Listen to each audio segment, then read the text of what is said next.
ប្រវត្តិកោះត្រល់ទឹកដីកម្ពុជាក្រោមនៅខេត្តក្រមួនស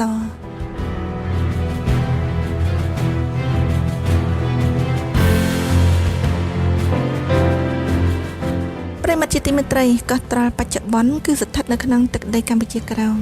កោះត្រល់គឺជាឈ្មោះហៅជាភាសាខ្មែរភូកុកហៅតាមភាសាវៀតណាម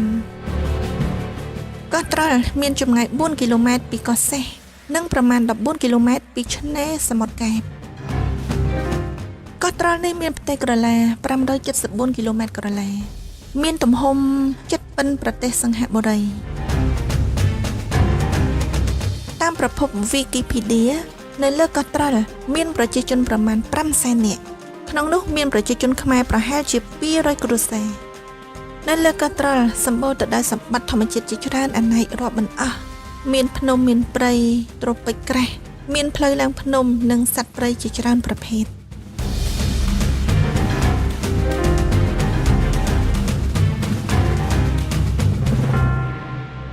បច្ចុប្បន្នកោះមួយនេះបាននឹងកំពុងស្រូបទាញភ្ញៀវទេសចរមកពីគ្រប់ទិសទីយ៉ាងច្រើនក្រៃលែង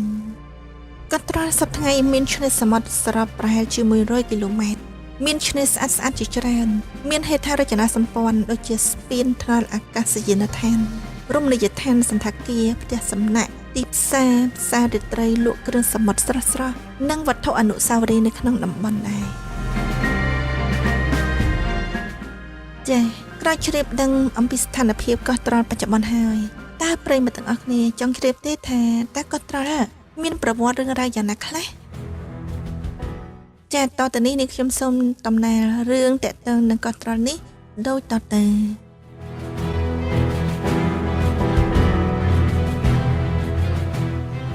កាលយូរលង់ណាស់មកហើយនាសម័យបុរាណនគរខ្មែរនិងនគរចិនមានព្រំប្រទល់ជាប់គ្នាចិនពូកែណាស់ខាងតំបាញ់សូត្រព្រះរាជាខ្មែរនិងពួកនាម៉ឺនតែងតែទិញក្រណាត់សូត្រទាំងនោះរាល់ឆ្នាំពុំដែលខានកាលនោះមាននារីខ្មែរម្នាក់ឈ្មោះថានាងកៅសមានសម្រស់ស្រស់ស្អាតលើសស្រីទាំងពួងក្នុងភូមិហើយនាងពូកែខាងដេប៉ាក់និងដំបាញក្រណាត់សូត្ររបស់នាងរលោងនិងក្រឡាល្អស្អាតណាស់ថ្ងៃមួយនាងកៅសបានចូលទៅក្នុងព្រៃដោយសប្ដងដើម្បីយករុក្ខជាតិមកធ្វើជាល័ខពីនោះនាងបានរើសដុំថ្មមួយដុំមានពណ៌ក្រហមឆ្អិនឆ្អៅនាងបានយកទៅសួរម្ដាយប្រាប់នាងថាវាជាដុំមាសនាងអន់ណាស់មិនយកមាសនោះទៅលក់ទេនាងបានយកវាទៅធ្វើជាត្រល់សម្រាប់ត្បាញរៀងរាល់ពេលមុននាងត្បាញនាងតែងតែសែននឹងបែបបន់សុំកុំឲ្យសូត្រដាច់និងជាប់បានល្អព្រមទាំងរលោងផងកម្លាំងនៃការបួងសួងបានលើដល់ព្រះពិស្ណុកា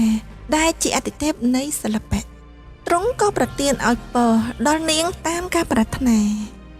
ហេតុការណ៍ដ៏អស្ចារ្យនេះរាល់ពេលនាងបោះត្រល់មួយដងនាងត្បាញបានកន្លះកៃនាងអផងភ័យផងនាងបោះត្រល់2ដងបាន1កៃចំណែកក្រណាត់របស់នាងមានពណ៌ល្អនិងរលោងផងត្បាញបាននាងយកទៅជូនម្ដាយនាងអខ្លាំងណាស់នឹងយកទៅលក់បានតម្លៃថ្លៃរហូតបានក្លាយជាសេដ្ឋីនៅក្នុងខេត្តកំពតព្រះរាជាក៏ប្រទានងារថានាងត្រល់មាសដំណឹងនេះបានឮទៅដល់ក្រុងចិនស្ដេចចិនក៏បានបញ្ជាឲ្យបុត្រាទ្រង់មកស្ដីដណ្ដឹងនាងកៅសដើម្បីយកទៅរស់នៅស្រុកចិនស្ដេចចិនធ្វើដូចនេះក៏ព្រោះតែចង់ឲ្យខ្មែរទិញកំណាត់ពីចិនរាល់ឆ្នាំដដែលក្រោយដែលគេចុះស្ដីម្ដាយបានទៅសួរចិត្តកូនស្រីតែនាងមិនព្រមព្រោះនាងមានចិត្តលើមាណពម្នាក់ដែលជាអ្នកជ្រលក់កំណាត់និងជាមនុស្សដែលនៅជាមួយនាងតាំងតែពីនាងនៅក្រីក្រម្លេះនាងគិតថាចិនមានសិទ្ធិយកប្រពន្ធ4-10បានហើយគិតថាគ្មានវាសនាល្អទេសម្រាប់លោកនាងពាក្យបដិសេធនោះបានធ្វើឲ្យចិនមិនសប្បាយចិត្តសោះក៏ទៅប្តឹងស្ដេចខ្មែរទ្រង់មានបន្ទូលថារឿងអនាគតរបស់អ្នកណាអ្នកនោះគឺជាអ្នកសម្រេចទ្រង់ជាស្ដេចគ្មានសិទ្ធិទេម្យ៉ាងទ្រង់មិនចង់ឲ្យនាងទៅរស់នៅស្រុកចិនផងបាត់ទៅខ្មែរនឹងបាត់អ្នកតម្បាញសូត្រមាសជារៀងរហូត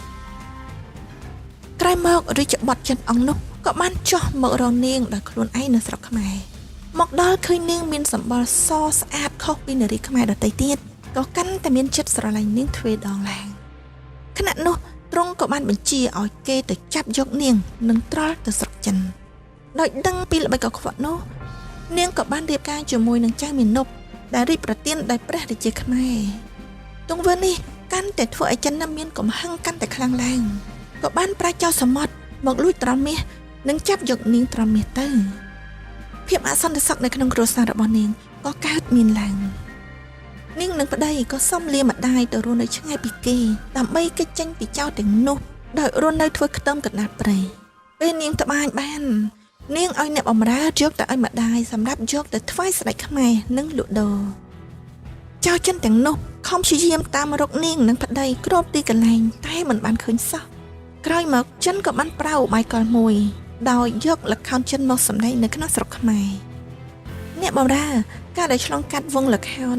ក៏ឈប់មើលការសម្ដែងដោយដៃមានបង្វិចពណ៌មាសផ្លេករំពេចនោះចិនដែលនិយាយខ្មែរមិនសូវជាច្បាស់នោះក៏បានសួរទៅអ្នកបម្រើនោះថាបានទិញសម្ពុតពីណាល្អយ៉ាងនេះអ្នកបម្រើភ្លេចខ្លួនក៏ឆ្លើយថាជារបស់អ្នកនាងកែសចិននោះក៏បានសួររកកន្លែងនាងកែសរស់នៅដោយឲ្យមាសចំនួន100តម្លឹងអ្នកបម្រើក៏ឆ្លើយប្រាប់ត្រង់ឬត្រីដ៏រន្ធត់បានមកដល់ចោលបានចូលទៅឡោមព័ទ្ធខ្ទមរបស់នាងកែសដោយគប់ភ្លើងឆេះអស់រោងសត្វចិញ្ចឹមនិងរោងដំបាញដែលនាងកំពុងត្បាញធ្វើឲ្យរលាកដៃនិងខ្លួនរបស់នាងយ៉ាងអំណំនាងបានស្រែកហៅប្តីឲ្យជួយចៅមាណពរត់ទៅខាងនេះផងរត់ទៅខាងនោះផង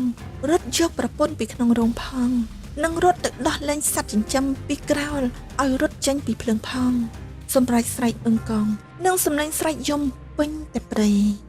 រំពេចនោះកូនសេះសរបស់នាងក៏រត់ចេញមកហើយឈរហូរស្រក់ទឹកភ្នែកក្បែរនាងដោយមេរបស់វាស្លាប់ក្នុងភ្លើងពេលនោះសម្ដេចពួកចៅបានស្រែកឡើងថាពួកយើងចាប់នាងកែសនិងយកត្រល់ឲ្យបានចៅមាណពវិញឮហើយក៏លើកបីប្រពន្ធឡើងជិះលើសេះរត់ទៅមុនចៅមាណពវិញក៏បានចុះទូកបង្វែរដានចៅទាំងនោះបានចុះទូកតាមមាណពដោយស្មានថានាងកែសទៅជាមួយការប្រយុទ្ធក៏ចាប់ផ្ដើមកើតឡើងនៅកណ្ដាលសមុទ្រចៅទាំងនោះក្រោយដែលដឹងថាចាញ់កលចៅមាណពហើយក៏បានបាញ់ព្រួញសម្លាប់ចៅមាណពនោះទៅ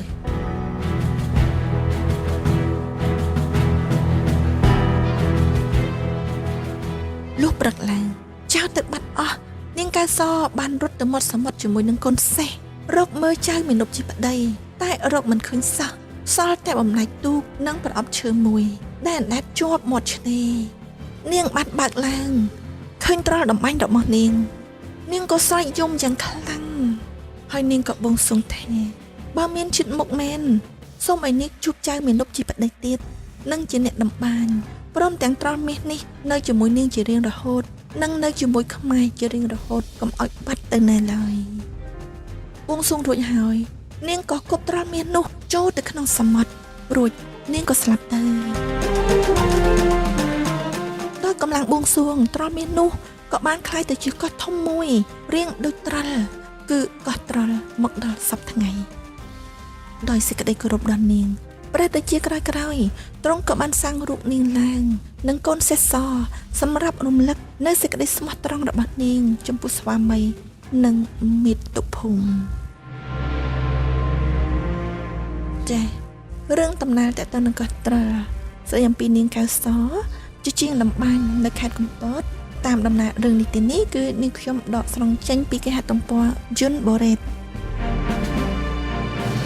សូមអរគុណសម្រាប់ការតាមដានស្ដាប់របស់ប្រិយមិត្តទាំងអស់គ្នា